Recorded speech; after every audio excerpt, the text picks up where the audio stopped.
여러분 지난 6월 2일에 영국에서는요 엘리자베스 2세 여왕의 즉위 70주년을 기념해서 4일간의 파티가 시작이 되었습니다. 이 엘리자베스 2세는 영국 역사상으로 가장 오랫동안 이 왕자리에 있는 국왕이고요. 전 세계적으로 보면 여왕 중에서는 가장 오래 재위하고 있는 여왕이기도 합니다. 그래서 그녀가 재위하고 있는 70년의 기간이 얼마나 기냐면 그동안에 영국의 총리가 14번 변경이 되었고 그동안에 미국의 대통령도 역시 14번이 변경이 되었습니다.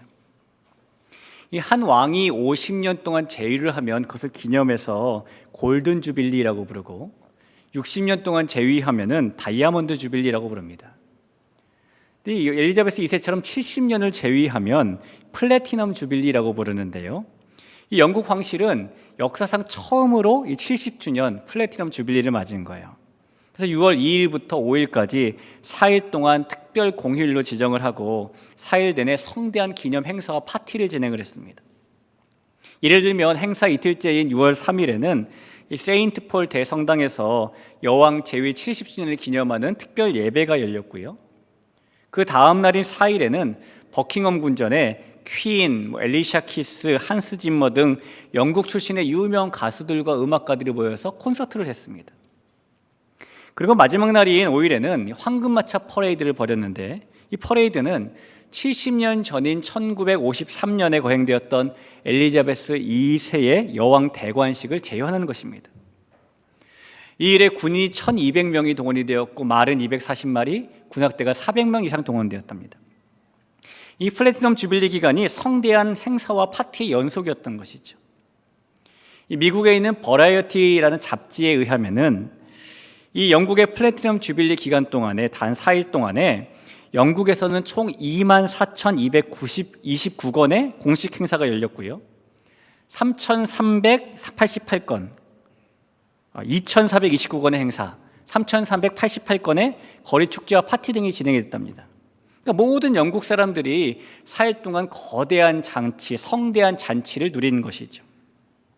우리 여러분께서 참석해 보신 잔치 가운데 정말 성대하다라고 느꼈던 잔치는 어떤 잔치실까요?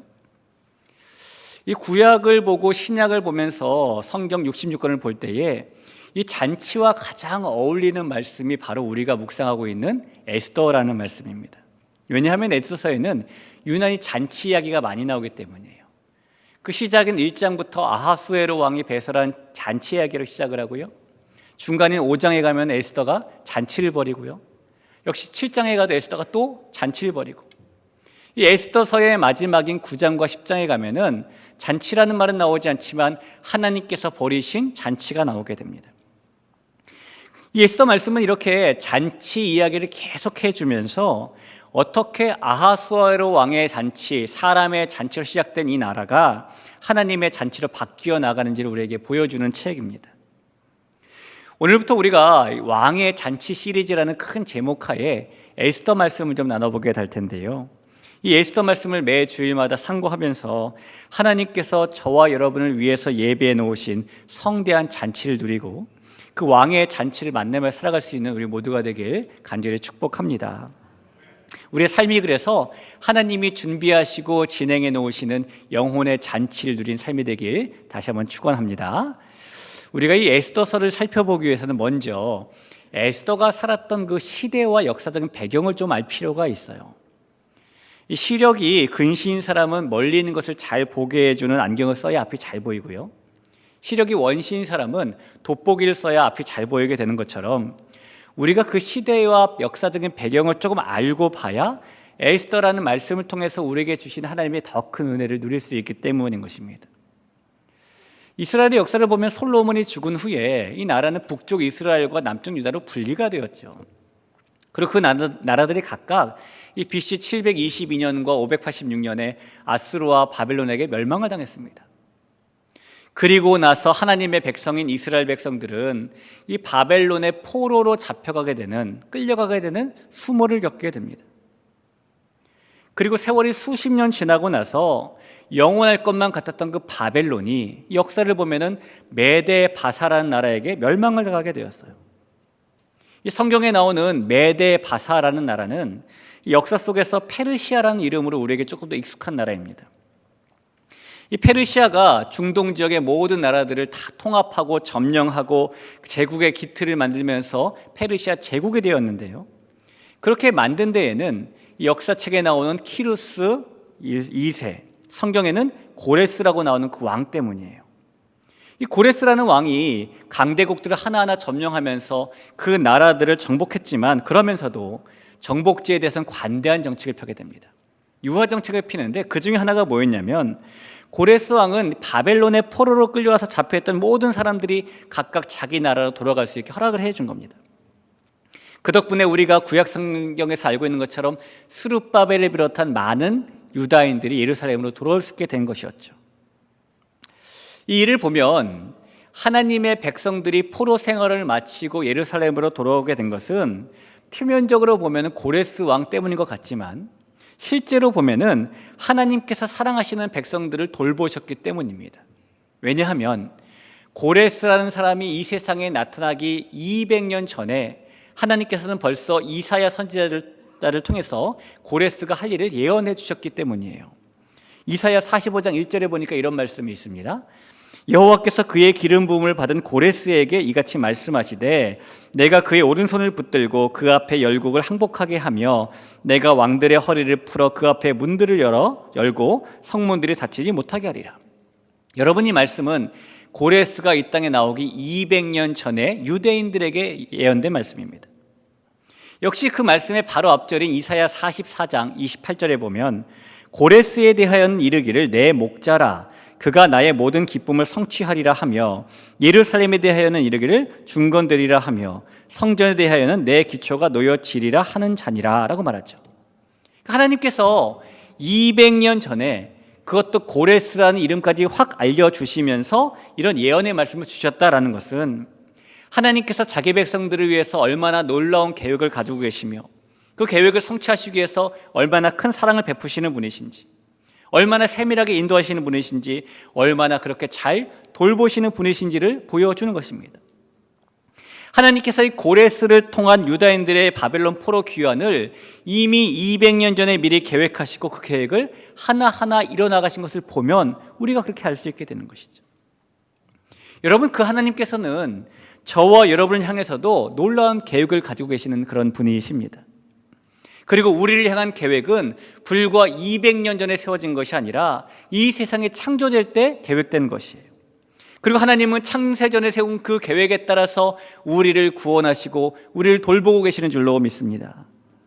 저와 여러분을 향한 하나님의 돌보심은 그냥 단순한 돌보심이 아니라 그런 하나님의 계획, 철저한 계획하에 이루어지고 있는 은혜로운 돌보심입니다. 하나님께서 사랑하시는 우리를 하나님의 계획에 따라서 그렇게 돌보시고 인도해 가신다는 사실을 믿고 사시는 여러분 되시길 간절히 축원합니다. 이렇게 하나님의 계획과 인도하심에 따라서 이스라엘 백성들이 이제 예루살렘으로 돌아오게 된 때가 있었어요. 그런데요, 이 고레스 왕이 아무리 누구나 다 가도 좋다라고 허락을 했어도 다 돌아온 것은 아니고 페르시아에 여전히 남아있는 유대인들도 있었습니다. 먼저는 스룹바벨과 4만 2천 명이 돌아오게 되었는데 이 4만 2천 명은 이사야의 예언에 귀를 기울이고 이스라엘 땅으로 돌아왔지만 어떤 이유에서인지 몰라도 수백만 명의 사람들은 페르시아 땅에 여전히 남아있기를 선택했습니다. 돌아가는 것이 허락된 상황에서 예루살렘으로 돌아가지 않고 여전히 그 땅 가운데 남아있었다라는 것은 어떻게 보면 그 돌아간 사람들에 비해서 남아있는 사람들은 뭔가 포기하고 돌아가는 것이 더 어려운 사람들일 수도 있을 것이고 믿음이 더 필요한 사람들일 수도 있을 것이고 금방 돌아가지 못할 만한 상황을 만난 사람들일 수도 있겠죠. 2008년에 우리나라 외교통상부에서 발표한 자료에 보면은 우리나라 해외 동포 중에서 제일 동포는 약 63만 명인데요. 전체 해외 동포의 약 9.27%에 해당한다라고 합니다. 근데 63만 명 대부분이 어떤 사람들이냐면 과거 일제 강점기 시절에 강제 이주 정책 때문에 일본에 가게 된 사람들 혹은 어떠한 이유에서든지 일본에 가서 살게 된 사람들의 후손들이랍니다. 1945년 8월 15일에 광복을 맞게 되었을 때에 일본 땅에 그렇게 가서 살았던 많은 사람들이 우리나라에 돌아오게 되었어요. 근데 그때에 50만 명 정도의 사람들은 귀환을 포기하고 잔류를 선택하게 됩니다. 그들이 잔류를 선택했던 데는 몇 가지 이유가 있었는데, 우선은 광복이 된 후에 일본에서 우리나라로 들어오는 사람은 누구든지, 국적이 무엇이든지, 조상이 누구든지 돈을 1,000원 이상 가지고 들어올 수 없었고요, 이 물건들을 113kg 이상 가지고 들어올 수가 없었습니다. 그런 재산 제한령이라는 게 있었어요. 그러니까 당시에 일본에 살면서 어느 정도 생활의 기반이 갖춘 사람들이 조국으로 돌아가고 싶지만 돌아간다면 돈을 1,000원밖에 못 가져가고 물건도 113kg밖에 가지고 못 가니까 가면 어떻게 살까 막막해서 오히려 어쩔 수 없이 잔류를 선택한 사람들도 있었고요. 또 어떤 사람들은 그곳에 살면서 그 일제의 동화가 되어서 귀환이 아니라 잔류를 선택하기도 했습니다. 아마 이 바벨론 포로 생활을 마치고 예루살렘으로 돌아올 즈음에 이스라엘 백성들의 상황도 비슷했을 겁니다. 아무리 고레스 왕이 누구든지 가도 좋다라고 허락을 했지만 50년이 넘도록 고향을 떠나 타국 땅에 살면서 이제는 어느 정도 나와 자식들이 정착을 하고 살게 되었는데, 다시 고향 땅 황무지로 돌아가서 새롭게 삶을 시작하려니 막막한 마음이 있는 사람들도 있었을 것이고요. 또한 50년 넘는 세월 동안 이방 땅에 살면서 이방 문화의 동화가 되어서 귀환이 아니라 잔류를 선택한 사람들도 있었겠죠.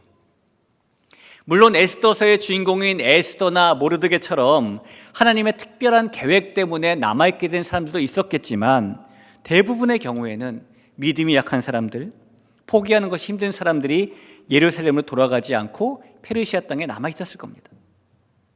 우리가 앞으로 살펴보게 될 에스더 말씀은 그렇게 예루살렘으로 돌아가지 못하고 페르시아 땅에 남아있게 된 사람들의 이야기인 것입니다.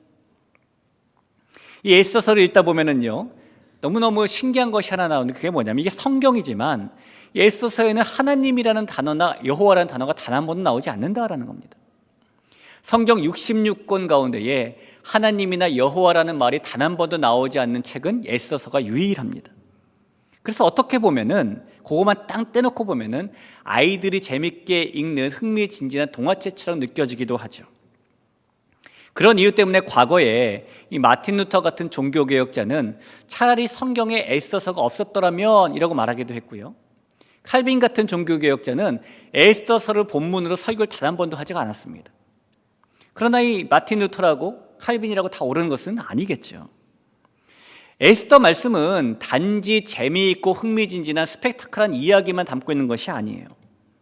물론 이 말씀에는 하나님이라는 말, 여호와라는 말이 등장하지 않지만 우리가 이 말씀을 묵상하고 상고하다 보면은 그 안에서 하나님이 충만하게 드러나게 됩니다. 하나님께서 표면적으로 드러나지 않으시지만 앞으로 이 말씀 속에서 만나는 모든 순간마다 하나님의 손길이 세밀하게 역사하고 있다는 것을 우리가 만나보게 될 것이며, 그 하나님의 섭리가 있다는 것을 우리가 경험하게 되는 것입니다. 앞으로 일어날 모든 일까지 다 알고 계시는 그 하나님께서 어떻게 하나님의 백성들을 돌보시는지를 하나하나 만나게 되면서, 아, 하나님은 그 섭리로 우리를 인도하시고 준비시키는 분이구나라는 것을 우리가 만나게 됩니다. 이 에스더 말씀에서 보이게 되는 하나님의 이 놀랍도록 하신 섭리에 대해서 잠언은 이런 말씀을 하고 있어요. 잠언 말씀 21장 1절에 보니까 왕의 마음이 여호와의 손에 있음이 마치 본물과 같아서 그가 임의로 인도하시느니라 라고 말했죠. 여러분, 본물이라는 것이 이 농사를 지을 때 모아두었다가 흘려보내기 위해서 물을 보에다가 담고 있는 거잖아요. 그래서 본물은 농부가 마음대로 흘려보낼 수 있는 것입니다. 농부가 이 논에 물이 필요하다 싶으면 본물을 이렇게 흘려보내고, 저 논에 필요하다 싶으면 저렇게 본물을 흘려보내죠. 그러면서 어느 쪽에서 먼저 시작했더라도 농부는 결국 자신의 모든 논에 이 물이 찰 수 있도록 본물을 흘려보냅니다. 하나님께서 그렇게 본물을 대는 농부처럼 임의로, 즉 하나님의 그 뜻대로 인도하시면서 섭리하신다라는 겁니다. 저와 여러분이 살아가는 삶의 모습에도 하나님의 그런 섭리가 분명히 있는 줄로 믿습니다. 하나님께서 우리의 모든 것을 미리 아시고 하나하나 다 준비해 주시면서 그 뜻대로 우리를 인도해 주십니다. 그래서 저와 여러분이 만나는 모든 삶에는 우연이라는 것이 결코 없는 것이죠. 우리의 삶에서 일어나는 아무리 사소한 일일지라도 거기에는 하나님의 손길이 있고 하나님의 섭리가 계시기 때문입니다. 사랑하는 귀한 성도 여러분, 혹시 왜 나에게 이런 일이라고 생각될 만한 큰 일을 만나신 분이 우리 가운데 계실 수도 있죠. 너무 감당하기 어려운 그런 상황을 만나신 분도 계실 수도 있습니다. 도대체 이 속에서 주신 하나님의 뜻이 무엇인지 모르겠다라고 혼란 중에 계시는 분도 계실 겁니다.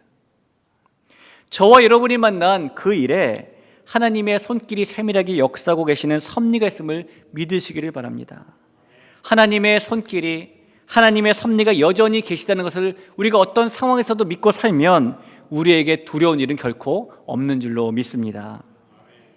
오늘 이 에스더 말씀의 시작에 가장 먼저 등장하는 사람은 아하수에로라는 왕입니다.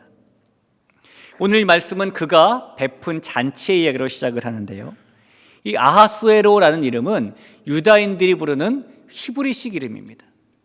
우리에게 알려진 이름은 헬라식 이름인데 헬라식 이름으로는 크세르크세스라고 불리죠. 보통 여러분께서 읽으신 역사책에 보면은 이 사람의 이름이 크세르크세스라고 나오는 다리오 왕의 아들, 즉 다리우스 1세의 아들, 그가 바로 에스더서에 등장하는 아하수에로 왕인 겁니다. 그는 페르시아 제국을 20년 동안 통치했는데요, 그 20년 중에 어느 10년의 기간 동안 있었던 일이 에스더 속에서 나타나고 있어요. 이 크세르크세스 아하수에로 왕은 위세가 대단한 왕이었습니다. 1절을 한번 볼까요? 이 일은 아하수에로 왕 때에 있었던 일이니 아하수에로는 인도로부터 구스까지 127지방을 다스리는 왕이라. 이 그가 인도부터 구스까지 127지방을 다스렸다라고 말하는데, 여기서 말하는 인도는 오늘 우리가 세계 지도에서 보는 그 인도의 서쪽 지방을 말합니다. 또 여기서 말하는 구스는 역시 세계 지도에 나오는 이집트 지방을 말해요. 그러니까 현대 지도로 말하자면 아하수에로 왕은 당시에 터키, 이란, 이라크, 파키스탄, 인도의 일부, 요르단, 레바논, 이스라엘의 일부, 리비아, 아라비아 지역, 모든 지역들을 통치하던 왕이었다는 것이죠. 그가 다스리던 지방이 127지방이라 그랬죠. 이 페르시아 제국의 기초를 놓았던 그 위대한 고레스 왕 때에도 그 지방은 120지방에 불과했습니다. 그러나 아하수에로 왕 때 이게 더 확장된 걸 보면은 그는 위세가 대단했던 왕이 분명합니다. 아하수에로 왕 때의 페르시아 제국의 땅 넓이가요 620만 평방킬로미터였다라고 해요. 우리가 살고 있는 이 대한민국의 땅의 넓이가 10만 평방킬로미터입니다. 우리가 차를 타고 대한민국 한 바퀴 삥 돌아도 하루에 다 못 돌겠죠? 부산까지만 가도 5시간 걸리니까요. 해안가만 쭉 돈다고 해도 하루에 못 돌 것 같아요. 그런데 이 페르시아 제국은 우리나라보다 땅덩어리가 62배나 컸다는 겁니다. 물론 지금 현대에는 중국 같은, 미국 같은, 브라질 같은 큰 땅덩어리 가진 나라가 있기 때문에 620만 평방킬로미터가 그렇게 거대하게 보이지 않을지라도 기원전 세대에서는요, 로마 제국을 제외하고 가장 큰 땅을 가지고 있었던 나라가 바로 페르시아였습니다. 그리고 그 제국의 왕이 바로 아하수에로였던 것이죠. 이 아하수에로 왕이 어느 날 잔치를 벌이게 되었답니다. 2절과 3절을 볼까요? 당시에 아하수에로 왕이 수산궁에서 즉위하고 왕위에 있은 지 제3년에 그의 모든 지방관과 신하들을 위하여 잔치를 베푸니 바사와 메대의 장수와 각 지방의 귀족과 지방관들이 다 왕 앞에 있는지라. 그가 왕자리에 오른 지 3년째에 성대한 잔치를 열었는데, 이 겉으로 보기에는 관리들, 신하들을 위한 잔치를 열었어요. 그러나 그 내용을 살펴보면은 실제로는 아하수에로 왕이 자기의 힘과 자기의 부귀를 자랑하기 위해서 베푼 잔치였습니다. 이 잔치가 180일 동안 지속이 되었는데, 보통 잔치라는 것이 180일 지속되면 갈수록 좀 질이 떨어져야 될 것 같은데요, 이 180일의 첫날부터 마지막 날까지 그 질의 차이가 느껴지지 않을 정도로 풍성함이 끊이지 않는 초호화 잔치가 이 잔치였습니다. 4절 말씀을 한번 보시죠. 왕이 여러 날 곧 180일 동안에 그의 영화로운 나라의 부함과 위엄의 혁혁함을 나타내니라. 그러니까 6개월 내내 하루도 빠지지 않고 아하수에로 왕이 자기의 부귀와 위엄을 과시했다라는 겁니다. 여러분, 아하수에로 왕이 단지 가진 것이 많아서 그의 내탕고에 재산이 너무너무 많아가지고 6개월 동안 이런 잔치를 벌인 것은 아니에요. 그가 놀고 먹는 것을 좋아해서 이렇게 잔치를 벌인 것도 아닙니다. 아하수에로 왕은 이런 잔치를 전략적으로 벌였는데 이 잔치에서 자기의 힘과 위엄과 부귀를 보여주면서 이 자기의 통치가 무시당하지 않기를 바라는 마음으로 그런 잔치를 베풀은 겁니다. 이 당시 아하스웨로 왕이 있을 때의 페르시아에게는 그리스라는 눈의 가시가 있었습니다. 왜 그리스가 눈의 가시였냐면요, 이 아하스웨로 왕의 아버지였던 다리오 왕이 그리스를 쳐들어간 적이 있었는데 그만 대패하고 말았어요. 그 전투가 우리가 한 번쯤 들어봤던 마라톤 전투라는 겁니다. 그 마라톤에서 페르시아군과 그리스군이 붙었는데 그리스군이 이겼죠. 그 승리의 소식을 전하기 위해서 그리스 아테네까지 한 병사가 뛰어와서 승리의 쏘라고 죽게 됐고요. 그가 뛰어온 거리가 42.195km였기 때문에 지금도 우리는 그걸 기념해서 그 경기를 마라톤이라고 부르는 겁니다. 그때의 아하스웨로 왕의 아버지가 그렇게 진 겁니다. 그런 패배했던 아버지의 뒤를 이어서 아하스웨로가 왕이 되었기 때문에 그는 좀 다른 걸 보여줘야 됐겠죠. 나는 아버지와 다르다. 나는 힘이 있는 왕이다. 나는 누구에게나 지지 않는다. 원하면 무엇이든지 할 수 있는 힘이 있고 재력이 있다는 것을 보여줘야 됐던 겁니다. 그래서 이 아하스웨로 왕이요, 백성들과 관리들에게 그렇게 자기 자신의 힘을 보여주면서 우리 왕은 힘이 있구나. 우리 왕은 저렇게 지난번 왕처럼 패배하지 않겠구나. 우리를 먹여 살릴 능력과 책임을 지겠구나. 백성들이 자신들을 그렇게 바라보게 만들고 싶었습니다. 그래서 아하스웨로 왕 잔치, 그의 잔치의 특징은 과시함과 자랑이 있을 수밖에 없었겠죠. 여러분, 우리도 가만히 우리의 삶을 돌아보면은 우리가 아하스웨로 왕의 잔치를 벌이며 살 때가 꽤 있는 편입니다. 우리도 이 잔치의 아하스웨로 왕처럼 나를 자랑하기에 애쓰고 나를 과시하기에 힘쓰고 그렇게 나를 드러내는 잔치를 벌이고 살 때가, 그리고 만족하고 살 때가 많이 있죠. 본래 잔치라는 것이 흥미나고 즐거워야 되는 것이잖아요. 그렇게 그러면 우리가 나를 과시하고 드러내고 자랑하는 잔치를 살면 우리의 인생이 즐겁고 흥이 날까요? 자신을 과시하는 잔치를 벌였던 아하스웨로 왕의 이 파티는 과연 즐겁고 흥이 났을까요?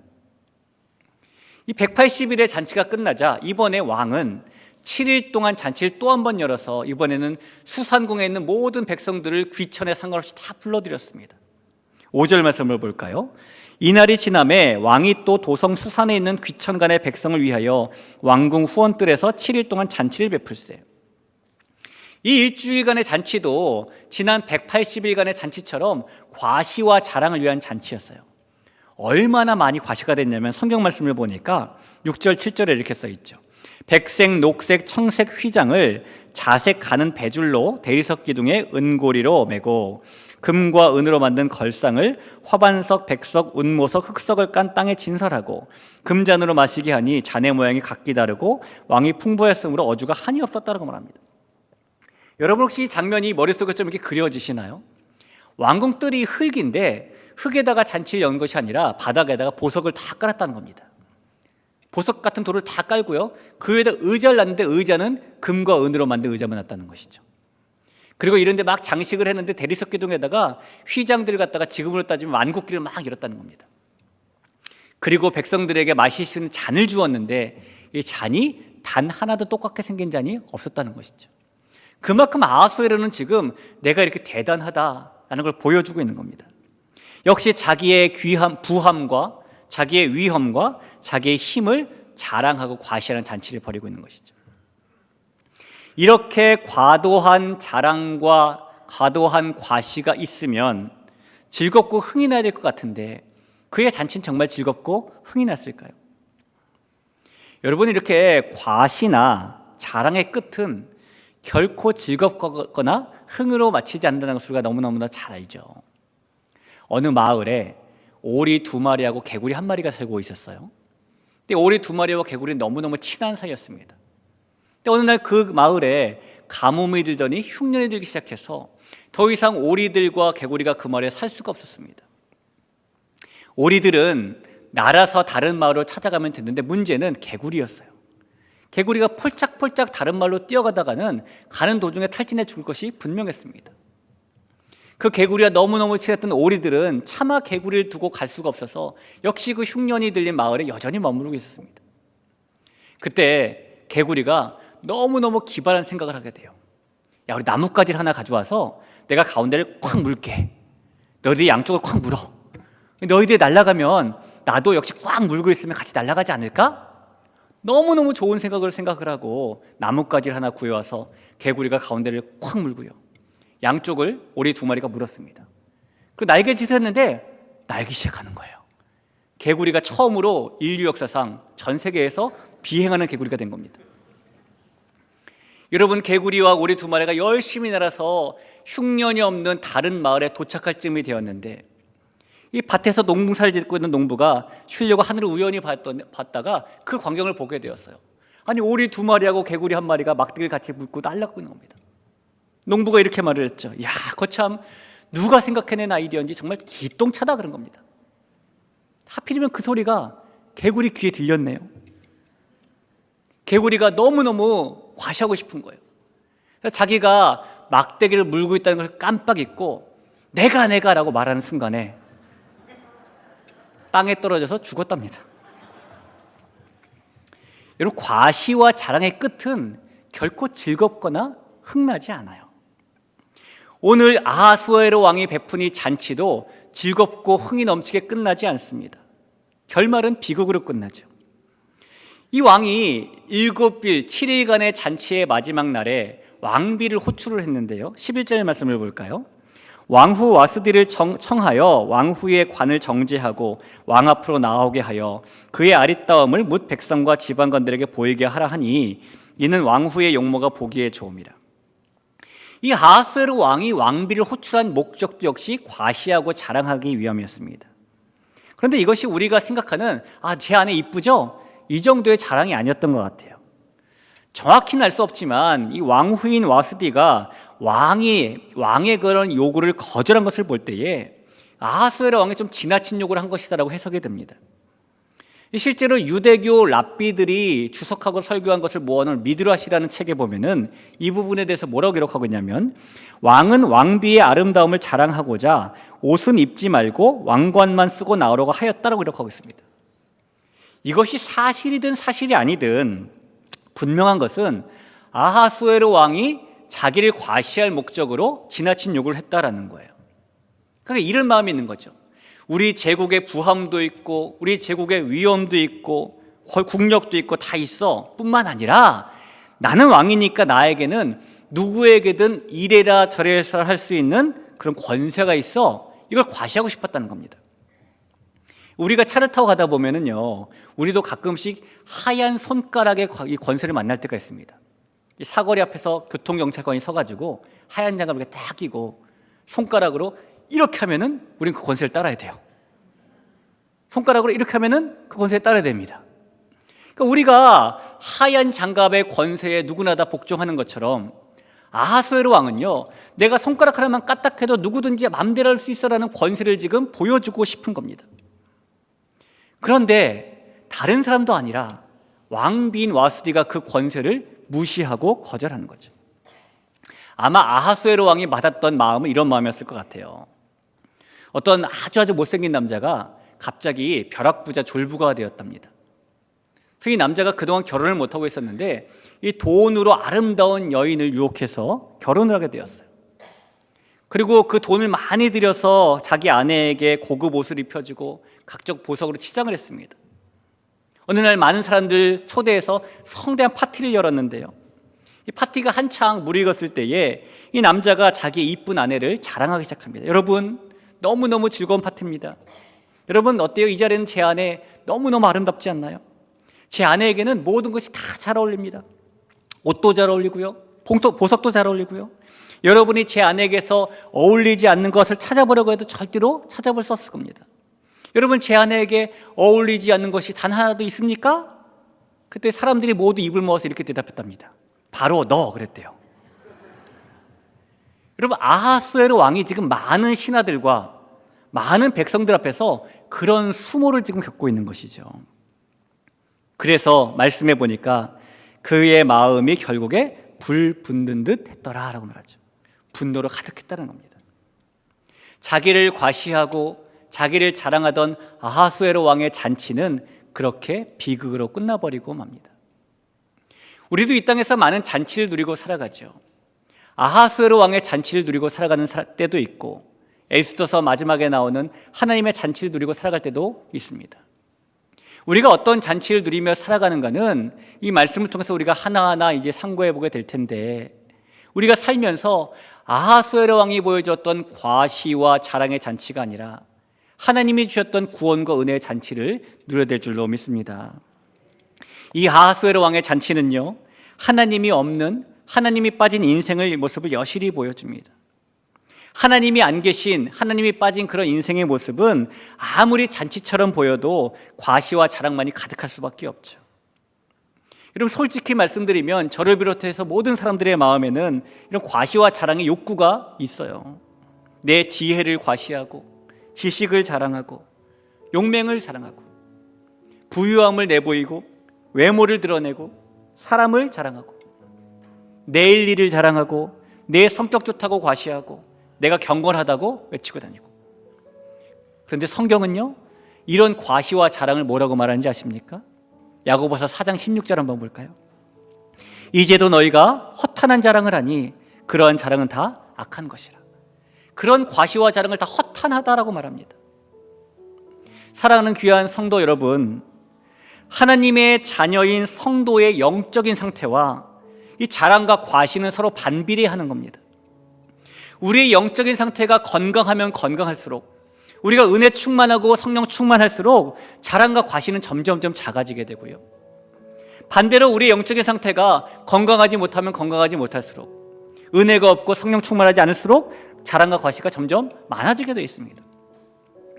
이 저와 여러분의 영적인 상태는 어떤 것 같으신가요? 건강한 것 같은가요?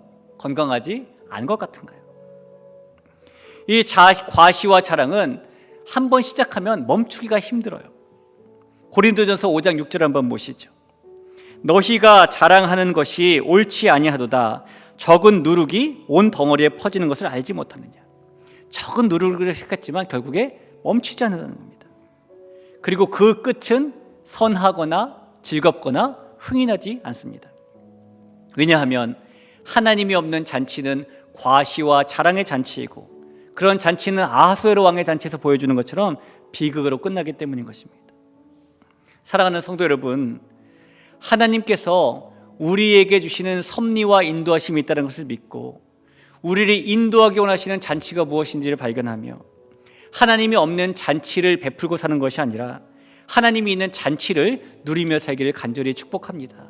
그렇게 살 때에 오늘 아하스웨로 왕처럼 비극으로 끝나는 사람이 아니라, 우리가 에스더 나중 10장에서 살펴볼 것처럼 하나님의 은혜와 구원을 입은 사람으로 살게 될 줄로 믿습니다. 같이 한번 찬양하며 기도하며 나아가죠.